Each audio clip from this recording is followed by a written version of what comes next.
Assalamu alaikum and good afternoon, everyone. I'd like to thank the organization committee for giving me this chance to present about sport cardiology. So, after a great presentation of sleep, we'll talk about sports now.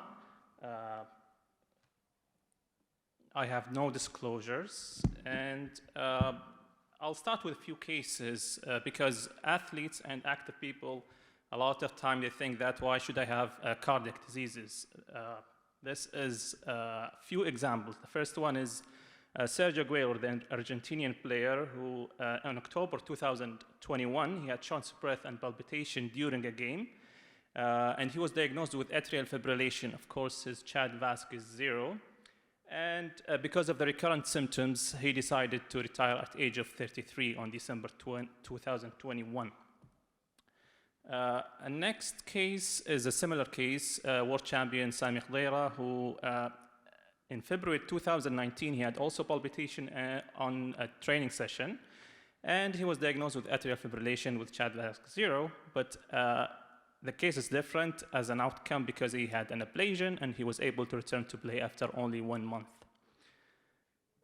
Next case is an Olympic gold medal, Miss Vollmer. She was having dizziness during training, and she was diagnosed with long QT syndrome at the age of 15. She refused an ICD and continued to play with an AED nearby. It was a risky decision, but she and the family were aware that she may die while she was swimming. But after that, she won 3 Olympic medals, 2 gold and 1 bronze, if I'm not mistaken. Our next case is Iker Casillas. He's one of the best goalkeepers and a world champion as well. In 2019, he had chest pain during training. He was rushed to the hospital and he was diagnosed with anterior ST elevation MI. And he has a primary PCI, which was done after 6 months of cardiac rehabilitation. And gradual training, he was able to play again. Another case, this is a congenital case. In November 2011, Antonio Cassano, a well-known Italian player, he had dysarthria and imbalance after a game. And he was rushed to the hospital and he was found to have an TIA. And they were trying to do an extensive workup to find out what is the cause of his TIA, and they found he had patent foramen ovale, which was closed percutaneously, and he was able to return to play after 3 months. I believe 2 more cases. This is in Euro 2020, Eriksson, who had a cardiac arrest. He collapsed in the game, a CPR, and a shock algorithm by AED. He was transferred to the hospital after achieving ROSC, and after extensive workup, they didn't find out what was the cause, but an ICD was placed, and he was able to return to play after 2.5 years.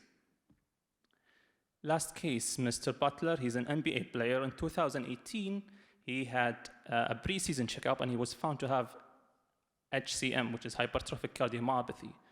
At the age of 18, he was asymptomatic, and after a shared decision, he was decided to continue play. He's still playing in the NBA with, of course, an extensive routine follow-up with his sport cardiologist. So, these are the objectives of our talk. What is sport cardiology? The first one. And so sport cardiology is a new subspecialty in cardiology that focuses on the care of athletes and active individuals with known cardiovascular diseases. A sport cardiologist is a cardiologist who studies exercise physiology, and he knows how different types of exercise and sports affect the cardiovascular system. He's also familiar with the different types of physiological and pathological changes in active individuals and athletes.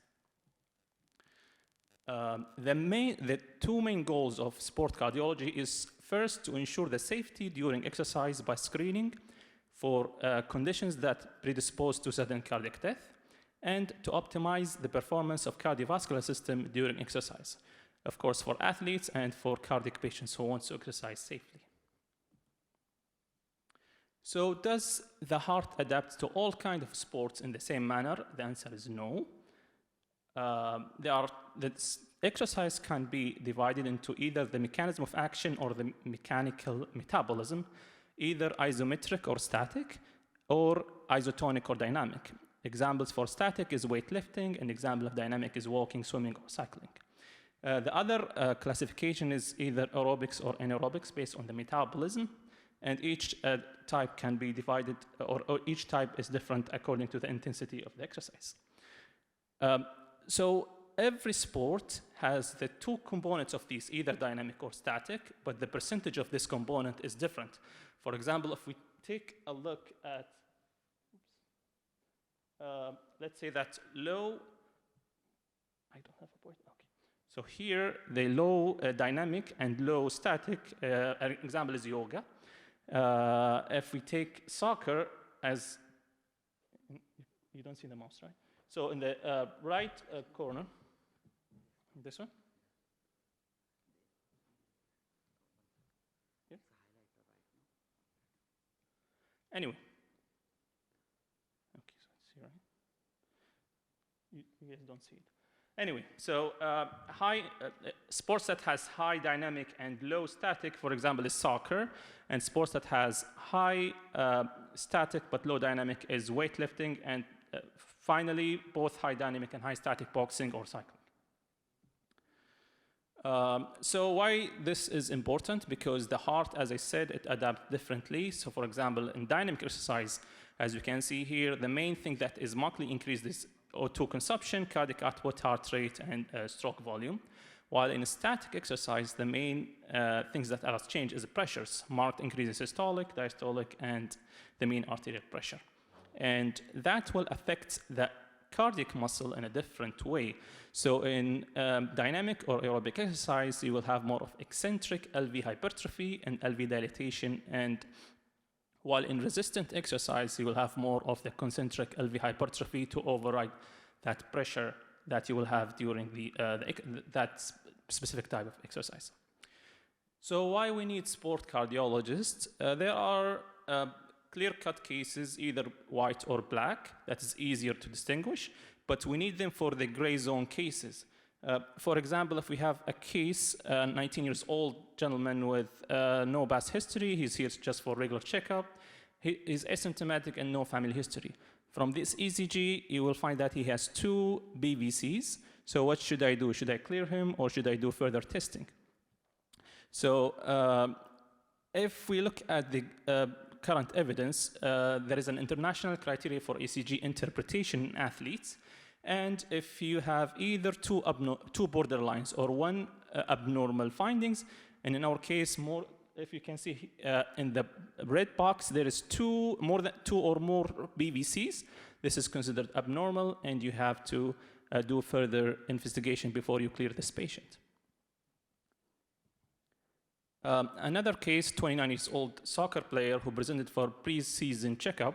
He's asymptomatic and no family history of sudden cardiac death. As you can see, this is a scary ECG for a sport cardiologist or even a cardiologist to clear this gentleman for sport. He has diffuse T inversion with an LVH hypertrophy. You're suspecting that this patient has HCM until proven otherwise. He had an echo, which was negative. So what's the next step? I will touch base on that.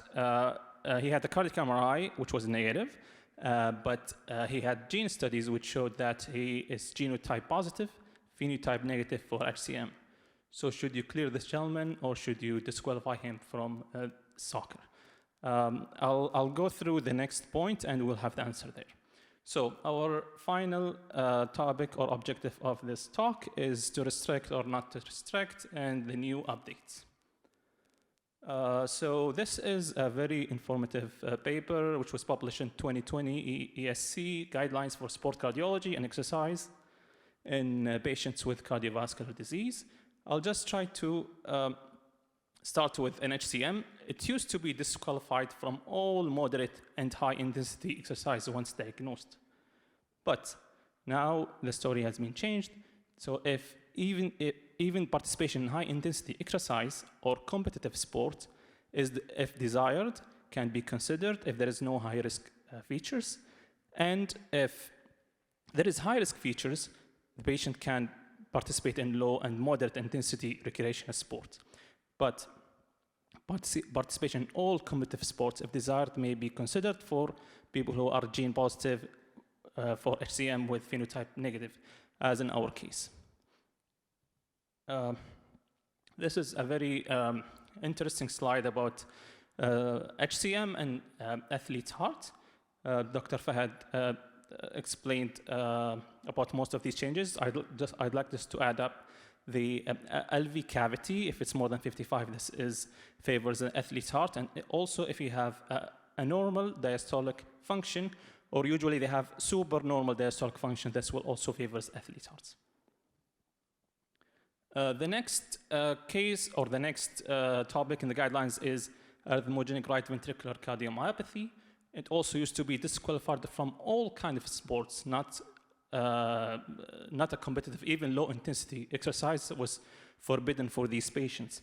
But the new evidence is it's a 2A to participate in low intensity exercise, and a participation in low to moderate intensity recreational exercise or sports, if desired, may be considered. Next, a few points about myocarditis and when to exercise. You have the patient can return safely to exercise after 3 to 6 months if the markers, inflammatory markers, are negative, and also if the echo is normal as well. Same for pericarditis, but the duration is less. It's 31 months to 3 months. And for the atrial fibrillation, I'm just going to emphasize on the atrial fibrillation. AFib ablation is the first option for these people, especially because they are athletes. Beta blockers can cause some exercise intolerance for them, so they'd rather, and some antiarrhythmics also may cause some side effects, so they'd rather to have an ablation as a first line. What about BVCs and non-sustained VTACs? If it's 2 or more, it warrants further investigation. And post-ACS, they emphasize on cardiac rehabilitation and to go to exercise gradually after stabilization. Heart failure, of course, after the patient is stabilized, after 4 weeks, he can start gradually to exercise after acute onset. Let me see, aortic stenosis, it depends on the severity. Of course, this is for asymptomatic. If you are symptomatic, you shouldn't exercise until you consult your doctor. But if you're asymptomatic, if you have mild stenosis, there is no restriction. If you have moderate stenosis or recreational, including from low to moderate, and if you have severe, you are only allowed to low. And for mitral stenosis, if it's mild mitral stenosis, there is no restriction. If it's severe, it's participation in sports of moderate to high intensity is not recommended. And I believe this is the last slide. If you have orthopathy, this is the one of the diseases that you should let them exercise until you work them out, because some congenital orthopathy are contraindicated for exercise. So take-home messages: if you have a patient diagnosed with cardiac disease, that does not equal no exercise. And if the athlete diagnosed with cardiac disease, that does not equal automatic disqualifying from competitive sports. And in both situations, patients need to be assessed and followed by a specialized physician. Thank you.